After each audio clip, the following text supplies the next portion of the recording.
हाय बच्चों, स्वागत है आपका अपने यूट्यूब चैनल मैथ मस्ती विद रितेश पर। बच्चों, आज हम class 11th math NCERT book का प्रश्नावली 10.1 का क्वेश्चन नंबर 8 से 14 तक करने जा रहे हैं। क्वेश्चन नंबर 8 से 14 तक इस वीडियो में करेंगे। इससे पहले का क्वेश्चन 1 से 7 तक हम पिछले वीडियो में कर चुके हैं। जो बच्चे उसे नहीं देखे हैं जाकर प्लीज उसे देख लें। तो शुरू करते हैं क्वेश्चन नंबर 8 से। तो क्वेश्चन नंबर 8 में हमें क्वेश्चन दिया हुआ है कि x का वह मान ज्ञात कीजिए जिसके लिए बिंदु x - 1, 2, 1 और 4, 5 संरेख है। इसमें जो x दिया हुआ है, इस x का मान ज्ञात करना है। इस x का मान ज्ञात करना है, लेकिन इसमें एक कंडीशन दिया हुआ है कि ये तीनों बिंदु जो है संरेख। तो संरेख है जब, मतलब संरेख का मतलब होता है कि एक ही रेखा पर ये तीनों बिंदु है। एक बिंदु है यहाँ, एक बिंदु यहाँ और एक बिंदु यहाँ ले लेते हैं। ये है x - 1, ये है 2, 1 और ये है 4, 5। तो हम 10th में पढ़े हैं कि जब तीन बिंदुएं संरेख होती है तो उसके लिए हम क्या करते हैं कि या तो तीनों बिंदु से लेकर त्रिभुज का क्षेत्रफल निकालते हैं और उसको 0 के बराबर करते हैं। उसको भी अगर कर दे तो x का मान हमारा आ जाएगा। लेकिन ये 10th के लिए। 10th में एक चीज़ और सीखे थे कि जब संरेख होता है, अच्छा हाँ, तो अभी के लिए ऐसा करते हैं कि ये 10th के लिए था कि अगर त्रिभुज का क्षेत्रफल बराबर 0 कर देंगे तो हमारा x का मान निकल जाएगा। लेकिन 11th में आए हैं तो इसका चैप्टर जो है उस हिसाब से अगर हम इसको देखना चाहें तो जब तीन बिंदुएं संरेख होती है तो इसका ढाल, अगर हम इसको A मान लें, इसको B मान लें और इसको C मान लें, तो जब तीन बिंदुएं संरेख होती है तो AB की ढाल और BC की ढाल दोनों बराबर हो जाएगी। तो ये शर्त होता है कि तीन बिंदु संरेख है तो AB की ढाल बराबर BC की ढाल। इसी चीज़ को हम लिखते हैं कि AB की ढाल बराबर BC की ढाल। BC की ढाल। तो ढाल निकालने के लिए हम जानते हैं कि ढाल का फॉर्मूला अगर हम लिख दें तो ढाल का फॉर्मूला होता है y2 - y1 बटे x2 - x1। ये ढाल का फॉर्मूला है। तो ढाल का जब ये फॉर्मूला है, इस फॉर्मूला से हम AB की भी ढाल निकालेंगे और BC की भी ढाल निकालेंगे। दोनों को बराबर करेंगे, x का मान हमारा आ जाएगा। तो AB की ढाल निकालने के लिए y2 है 1 माइनस y1 है -1 बटे x2 है 2 माइनस x1 के जगह पर x। तो ये हो गया AB की ढाल। और BC की ढाल निकालें तो y2 है 5 माइनस y1 1 बटे x2 है 4 माइनस x1 है 2। अब ये 1 माइनस माइनस प्लस, तो 1 प्लस 1 बटा 2 माइनस 1 बराबर 5 में से 1 घटाएंगे 4 और 4 में से 2 घटाएंगे 2, ये कट के 2 आ जाएगा। तो सॉरी, यहाँ 2 माइनस एक्स, हाँ यहाँ x है, तो 1 1 2 हो जाएगा बटा 2 माइनस एक्स बराबर 2। अब क्या करेंगे, इसको क्रॉस मल्टीप्लिकेशन कर देंगे तो 2 दूना 4 माइनस 2x बराबर 2 गुना 2 1 तो 2। अब यहाँ 4 माइनस 2 बराबर, इसको उधर लाएंगे तो 2x, 2 4 में से 2 घटेगा 2 बराबर 2x। अब इस 2 को इधर लाते हैं तो 2 बटा 2 बराबर x, यानी x का मान जो निकल के आया है ये 1 के बराबर आया है। यानी x का मान जो हमें पूछ रहा था, ज्ञात करने के लिए कह रहा था, वो मान आ गया x बराबर 1। अब इसी में देखते हैं अगला क्वेश्चन, क्वेश्चन नंबर 9 को। 8 नंबर क्वेश्चन तो देख लिए, अब देखते हैं क्वेश्चन नंबर 9 को कि वो किस तरह से बनेगा। तो क्वेश्चन नंबर 9 का है कि दूरी सूत्र का प्रयोग किए बिना दिखाइए कि बिंदु -2 - 1 4 0 3 3 और -3 2 एक समांतर चतुर्भुज के शीर्ष हैं। तो जब चतुर्भुज का बात किया तो हम चतुर्भुज बना लेते हैं। इस तरह का चतुर्भुज A B C और D। इसके निर्देशांक भी लिख देते हैं, -2 -1 4 0 और 3 3, उसके बाद -3 2। ये हो गया चतुर्भुज के चारों शीर्ष। अब हमें ये दिखलाना है कि ये चतुर्भुज समांतर चतुर्भुज है या नहीं। लेकिन इसमें दूरी सूत्र का प्रयोग नहीं करेंगे। दूरी सूत्र का प्रयोग करके हम 10th में बना चुके हैं। यहाँ दूरी सूत्र का प्रयोग नहीं करना है तो कैसे इसको करें। तो देखिए, जब दो रेखाएं समांतर होती है तो दोनों रेखा की ढाल बराबर होती है। तो अगर हम इस रेखा की ढाल और इस रेखा की ढाल दिखा दें कि बराबर है, और इस रेखा की ढाल और इस रेखा की ढाल भी दिखा दें कि बराबर है, तो ये सिद्ध हो जाएगा कि ये दोनों रेखाएं और ये दोनों रेखाएं समांतर हैं। और समांतर चतुर्भुज में क्या होता है कि आमने सामने की भुजाएं समांतर होती हैं। तो इसी चीज को हम करते हैं। तो अगर हम AB की ढाल निकालें, AB की ढाल बराबर, तो सूत्र होता है y2 माइनस y1, तो 0 माइनस 1 बटे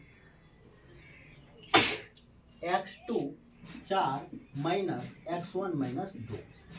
तो माइनस माइनस प्लस 1 हो जाएगा और 4 प्लस 2, तो ये आ जाएगा 1/6। ये तो AB की ढाल हो गया। अब अगर CD की ढाल यहीं पे निकालें तो CD की ढाल हो जाएगा y2 रहा 3 माइनस y1 2 बटा x2 3 और x1 माइनस 3। तो ये आ जाएगा 3 में से 2 घट के 1 और यहाँ सॉरी माइनस, तो माइनस माइनस प्लस 3 3 6, ये भी 1/6 आ गया। यानी AB की ढाल और CD की ढाल बराबर आ गया। इससे ये सिद्ध हो गया कि AB और CD दोनों समांतर भुजाएं। अब इसको भी दिखाना है तो BC की ढाल फिर से निकालते हैं। तो y2 0 है माइनस y1 3 बटे x2 4 माइनस x1 3, तो ये आ जाएगा -3, क्योंकि ये -3 होगा और 4 में से 3 घट के माइनस ये सॉरी हाँ 1 आ जाएगा। तो बटा में का कोई मतलब नहीं होता। अब इसी तरह से AD की ढाल निकालें।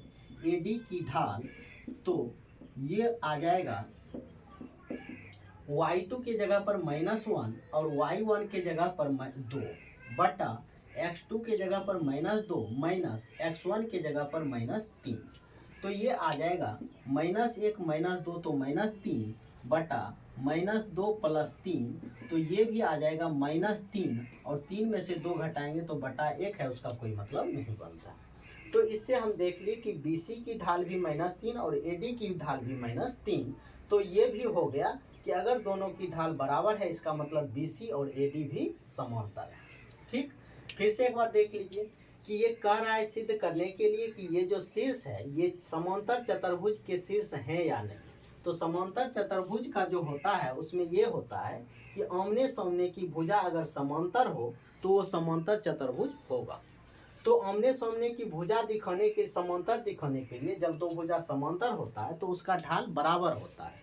अगर हम इस दोनों का ढाल बराबर निकाल के दिखा दें, इस दोनों का भी ढाल बराबर निकाल के दिखा दें, तो ये सिद्ध हो जाएगा कि ये दोनों भुजा भी समांतर है और ये दोनों भुजा भी एक दूसरे के समांतर है। और इससे ये सिद्ध हो जाएगा कि ABCD एक समांतर चतुर्भुज है। तो AB की ढाल निकाले तो ये 1/6 आया। फिर CD की ढाल भी निकाले 1/6 आया। तो AB की ढाल और CD की ढाल दोनों बराबर आया है। तो इससे ये तो सिद्ध हो गया कि AB और CD एक दूसरे के समांतर है। अब फिर BC की ढाल निकाले -3, फिर AD की ढाल निकाले इसका भी -3, तो BC और AD का भी ढाल बराबर आ गया। इससे फिर ये सिद्ध हो गया कि BC और AD ये दोनों भी एक दूसरे के समांतर है। जब ये दोनों एक दूसरे के समांतर है, ये दोनों भी एक दूसरे के समांतर है, तो ये समांतर चतुर्भुज होगा। तो हम यहाँ लिख सकते हैं चूंकि AB की ढाल बराबर CD की ढाल तथा BC की ढाल बराबर AD की ढाल, इसीलिए ABCD एक समांतर चतुर्भुज है। ये हम प्रूव्ड कर दिए। इस तरह से ये 9 नंबर का क्वेश्चन कंप्लीट हुआ। अब अगला क्वेश्चन देखते हैं, क्वेश्चन नंबर 10 को। इसी का क्वेश्चन नंबर अब 10 देखते हैं कि 10 में क्या रखा रहा है। तो क्वेश्चन नंबर 10 जो है इसमें कह रहा है कि x अक्ष और 3 - 1 और 4 - 2 बिंदुओं को मिलाने वाली रेखा के बीच का कोण ज्ञात कीजिए। तो कोण निकालना है। तो कोण निकालने के लिए हमें दो बिंदु दिया हुआ है, एक है 3-1 और एक बिंदु है 4-2। तो इसके बीच हम ढाल अगर निकाल लें तो ये m निकल के आएगा, m। और m बराबर सूत्र होता है टेन थीटा। टेन थीटा बराबर होता है m, और m का सूत्र होता है y2 - y1 बटे x2 - x1। तो इस तरह से हमारे पास टेन थीटा आ जाएगा। जब टेन थीटा आएगा तो उससे हम थीटा निकाल देंगे। तो टेन थीटा बराबर जो होगा वो y2 है -2 माइनस y1 है -1 बटा x2 है 4 माइनस x1 है 3। तो टेन थीटा बराबर यहाँ से आएगा -2 + 1 बटा 4 में से 3 घटाएंगे 1, यानी टेन थीटा बराबर आया है -1। अब सोचेंगे कि एक टेन में कितना डिग्री का मान होता है, तो टेन 45 डिग्री का मान होता है 1। तो यहाँ टेन 45 डिग्री, एक के जगह पर टेन 45 और माइनस के जगह पर माइनस। अब यहाँ से अगर हम टेन कैंसिल करना चाहें तो अभी कैंसिल नहीं होगा, तो यहाँ से माइनस हटाना होगा। तो माइनस हटाने के लिए हम देखते हैं जब इसको, तो यहाँ पे दूसरे चतुर्थांश में टेन माइनस में होता है। तो दूसरे चतुर्थांश में आने के लिए ये पूरा 180 डिग्री है, उसमें से अगर थीटा घटा देंगे तो दूसरे चतुर्थांश में आ जाएंगे। यानी टेन थीटा बराबर हम लिख सकते हैं ten 180 minus 45 degree. Ten 180 minus theta की जगह पर 45 डिग्री। अब टेन कैंसिल हो जाएगा और थीटा का मान 180 में से 45 घटाएंगे तो ये आ जाएगा 45 5 50 और 30, हाँ 135 डिग्री। ये हमारा आंसर फाइनल आ जाएगा। यानी इसमें कोण जो पूछ रहा था कि दोनों रेखाओं के बीच का कोण ज्ञात कीजिए, कोण तो थीटा होता है, थीटा का मान 135 डिग्री आया, यही हमारा आंसर हो जाएगा। अब देखते हैं इसमें क्वेश्चन नंबर 11। 10 के बाद क्वेश्चन नंबर 11 देखते हैं। तो क्वेश्चन नंबर 11 कह रहा है कि एक रेखा की ढाल दूसरी रेखा की ढाल की दुगुना, यदि दोनों के बीच के कोण की स्पर्शजिया यानी टेंजेंट 1/3 है तो रेखाओं की ढाल ज्ञात कीजिए। दो रेखा है हमारे पास, इसमें दिया हुआ है एक रेखा है और दूसरी रेखा है, लेकिन शर्त दिया है कि दूसरी रेखा की ढाल का दुगुना है एक रेखा। तो अगर हम दूसरी रेखा की ढाल माने, दूसरी रेखा की ढाल, इसको m2 मान लेते हैं, लिख देते हैं, और ये इसको हम मान लेते हैं m2 बराबर m। तो एक रेखा जो है या पहली रेखा जो है, पहली रेखा की ढाल इसको m1 लिखते हैं, ये हो जाएगा 2m, क्योंकि क्वेश्चन में दिया हुआ है कि दूसरी रेखा की ढाल का दुगुना एक रेखा है। दूसरी रेखा की ढाल अगर m माने हैं तो पहली रेखा की ढाल 2m हो जाएगा। और हमें दिया हुआ है टेंजेंट यानी टेन थीटा का मान दिया हुआ है 1/3। अब हम एक फॉर्मूला लिखते हैं, उसको आप याद रखिएगा। टेन थीटा बराबर फॉर्मूला होता है m2 - m1 बटा 1 + m1 m2, ये फॉर्मूला होता है। इसी फॉर्मूला पे हम m का मान निकालेंगे, ढाल निकालेंगे। तो टेन थीटा के जगह पर 1/3 रखना है, बराबर m2 के जगह पर रखना है m माइनस m1 के जगह पर रखना है 2m बटा, और इसका मॉड भी होता है 1 प्लस m1 के जगह पर m गुना m1 के जगह पर 2m गुना m1 के जगह m2 के जगह पर m। ये हो गया m2 के जगह पर m रख दिए और m1 के जगह पर 2m रख दिया। हाँ ठीक। अब 1/3 बराबर ये m - 2m तो हो जाएगा -m, इसका मोड भी लगा है, बटा 1 + 2m²। अब मोड लगा है तो इसका माइनस, मोड का मतलब है कि अगर इसके अंदर कोई भी चीज़ माइनस में है तो वो प्लस में हो जाएगा, तो इसीलिए इस माइनस को हटा रहे हैं। अब कोना कोनी जब गुना करेंगे तो 1 + 2m² बराबर हो जाएगा 3m। अब ये हमारा द्विघात समीकरण बना 2m² - 3m + 1 बराबर 0। अब क्या करेंगे कि बीच वाले को तोड़ देंगे, तो ये हो जाएगा 2m² - 2m m + 1 बराबर 0। अब इस दोनों में m कॉमन निकालेंगे तो 2m, तो बचेगा m माइनस 1 और यहाँ से माइनस 1 कॉमन लेंगे तो m माइनस 1 बराबर 0। अब इस दोनों में फिर से m माइनस 1 कॉमन है तो m माइनस 1 लेते हैं तो यहाँ बचता है 2m और यहाँ बचता है माइनस 1 बराबर 0। अब एक बार इसके बराबर 0 कर देंगे और एक बार इसके बराबर 0, तो m माइनस 1 बराबर 0 करेंगे तो m बराबर आएगा 1 और 2m माइनस 1 बराबर 0 करेंगे तो m का मान आएगा 1/2। तो एक रेखा की पहली रेखा की ढाल दूसरी रेखा की ढाल जो निकल के आया है ये 2 मान आया है, एक आया है 1 और एक आया है 1/2। इस तरह से 2 मान आया है, ये दोनों आंसर होगा। फिर पहली रेखा की ढाल 2m है तो ये हो जाएगा 2 गुना 1 तो 2 और 2 गुना 1/2 करेंगे तो 1, ये हो जाएगा आंसर। यानी दूसरी रेखा की ढाल 1 और 1/2 होगा और पहली रेखा की ढाल 2 और 1 होगा। इस तरह से 11 नंबर क्वेश्चन सोल्व हुआ। अब देखते हैं अगला question, question number 12। Question number 12 देखते हैं कि उसमें क्या करना है। तो क्वेश्चन नंबर 12 में दिया हुआ है कि एक रेखा x1 y1 और hk से जाती है। यदि रेखा की ढाल m है तो दिखाइए k माइनस y1 बराबर m into h minus x1। तो एक रेखा है तो रेखा बना लेते हैं। ये रेखा दो बिंदु से जा रहा है, एक बिंदु है x1 और y1 और दूसरा बिंदु है h और k और इसका ढाल दिया हुआ है, ढाल इसका दिया हुआ है m। तो इस रेखा की ढाल का सूत्र लगाते हैं तो ढाल m बराबर होता है y2 माइनस y1 बटे x2 माइनस x1। तो इस तरह से अब इसको कोना कोनी गुना करेंगे, हमारा आंसर आ जाएगा m into H minus x1 बराबर k माइनस y1। यही हमें सिद्ध करने के लिए कह रहा था। इसको इधर कर देते हैं, इसको इधर कर देते हैं। k माइनस y1 बराबर m into H minus x1, यही हमें सिद्ध करके दिखाना था k माइनस y1 बराबर m into H minus x1, ये हमें दिखाना था। तो इसको प्रूव्ड कर दिए, ये हमारा फाइनल आंसर आ गया।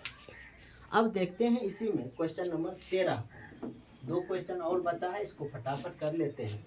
क्वेश्चन नंबर 13 है, यदि 3 बिंदु H0, AB और 0 के एक रेखा पर है तो दिखाइए कि A बटा H प्लस B बटा K बराबर 1।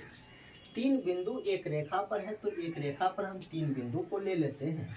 एक है H, 0, फिर दूसरा है A, B और फिर तीसरा है 0, K। ये 3 बिंदु दिया हुआ है एक रेखा पर। इसको A लिख देते हैं, B लिख देते हैं और C लिख देते हैं। ये तीनों रेखा कह रहा है एक ही रेखा पर है, मतलब संरेख है। जब 3 बिंदुएं एक ही रेखा पर हो या संरेख हो तो क्या होता है कि AB की ढाल बराबर BC की ढाल। इसी चीज को हम करेंगे तो जो सिद्ध करने के लिए कह रहा है वो आ जाएगा। यानी लिख सकते हैं चूंकि A, B तथा C एक ही रेखा पर है, इसीलिए AB की ढाल बराबर BC की ढाल, ये हम लिख देते हैं और इसी हिसाब से हम कॉम करेंगे। तो AB की ढाल अगर निकालेंगे तो y2 है B माइनस y1 है 0 बटा x2 है A माइनस x1 है H बराबर BC की ढाल अगर निकालेंगे तो y2 है K माइनस y1 है B बटा x2 है 0 माइनस x1 है A। तो ये आ जाएगा, B में से 0 घटाएंगे B बटा A माइनस H बराबर K माइनस B बटा 0 में से A घटाएंगे तो माइनस A। अब इसको हम क्रॉस मल्टीप्लिकेशन कर देते हैं तो ये हो जाएगा माइनस AB बराबर A गुना K तो AK, A गुना B तो माइनस AB, फिर माइनस H गुना K तो माइनस HK, फिर माइनस H गुना माइनस B तो माइनस माइनस प्लस HB हो जाएगा। अब AB दोनों तरफ देख रहे हैं, इसको कैंसिल कर देते हैं तो इधर बचता है 0 बराबर AK minus HK plus HB। अब यहाँ देखिए कि एक है, जब बराबर में लाने के लिए एक कर रहा है तो हम HK से क्या करेंगे, तीनों में भाग दे देंगे। यानी दोनों तरफ एच के से भाग देने पर तो ये हो जाएगा 0/HK बराबर AK/HK minus HK/HK minus plus HB/HK। तो यहाँ से HK कैंसिल हो जाएगा, यहाँ से KK कैंसिल और यहाँ से HH कैंसिल, और 0 में किसी से भाग देंगे तो ये 0 बराबर A/H माइनस 1 प्लस B/K। अब इस माइनस को इधर लाएंगे तो ये हो जाएगा फाइनली A/H प्लस B/K बराबर 1। यही हमें सिद्ध करके दिखाना था, तो लिख देंगे प्रूव्ड। ये इस तरह से 13 नंबर का क्वेश्चन प्रूव्ड हो गया।